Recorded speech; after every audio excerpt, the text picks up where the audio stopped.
Hello, my name is Thomas Lindqvist, and in this lecture I will talk about the various types of mechanisms that are available for governments when designing environmentally related policies. To impose a policy on the national level is to change or reinforce the behaviors that decide whether you as a society will reach the goals you have set. As a government, you may want to change the behaviors of companies, for instance, in their role as producers and sellers of products, or individuals as citizens and as consumers, or for that part any other group of actors in society. What you need to do is to create the incentives that are strong enough to influence these actors and that will convince them to do what is required. Various instruments are shown to have various strengths and be associated with various challenges. As the legislator, you may or may not know what the best solution is. For instance, you may know that you need to reduce the emissions of heavy metals to air. Should the companies install filters?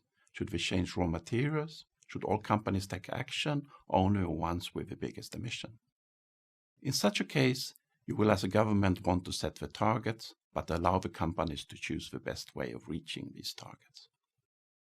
As a government, you will also face problems of controlling whether companies and citizens do what you ask of them.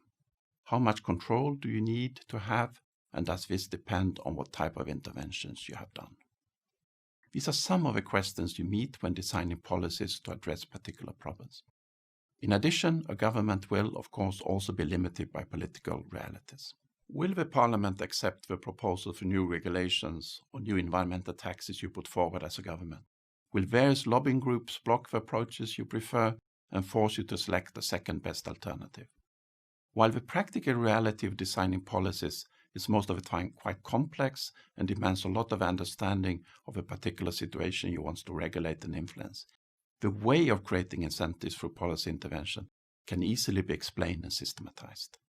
The most common approach is to divide the policy instruments into three different groups of instruments: regulatory instruments, economic instruments, and informative instruments. How these instruments work could easily be explained by comparing to how we interact with each other in everyday life. For instance, how we raise our children. Let's say that we want to get help with tidying up the room of the children, or we want them to brush their teeth regularly. We can then address our children in various ways. We can, for instance, try to force them to do it. We could say something like, "You must clean your room today, and if you don't do it, you will not be allowed to go to your friends in the evening." What we have used is a so-called regulatory administrative instrument. These instruments tell what you must do or what you are not allowed to do. They are also typically linked to a sanction that will come in place if someone does not follow the regulation. For an industry, this could be a prohibition to use certain toxic substances or prescription to reduce emission levels below a specified standard. But we also use other approaches when raising children. We sometimes give financial incentives. We can say, if you brush your teeth every day, you will every Saturday get €1.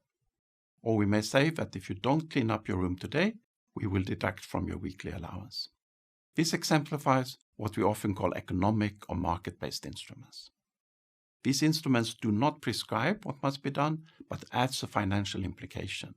You can do it your way, but then you will meet an extra cost.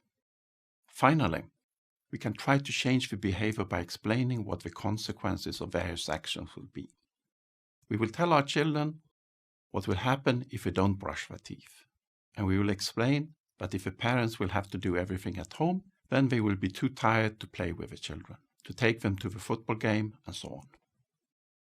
Now, these are also the approaches we use when trying to steer the behavior of companies.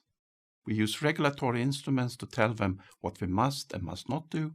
We use economic instruments to encourage and discourage them by financial incentives. And we know that if we provide better information about the opportunities and consequences of various actions, many companies will understand that they will be better off by changing their technologies, routines, and approaches, as what is good for the environment often also makes good business sense. The art of policy making is to choose the right set of policy instruments for the specific problems we want to address. As we are facing big environmental challenges, we'll also need clever and brave policymakers in the coming years. What we can hope for is that they will make good use of the lessons learned and be able to find the political support for the measures that we as a society needs to take.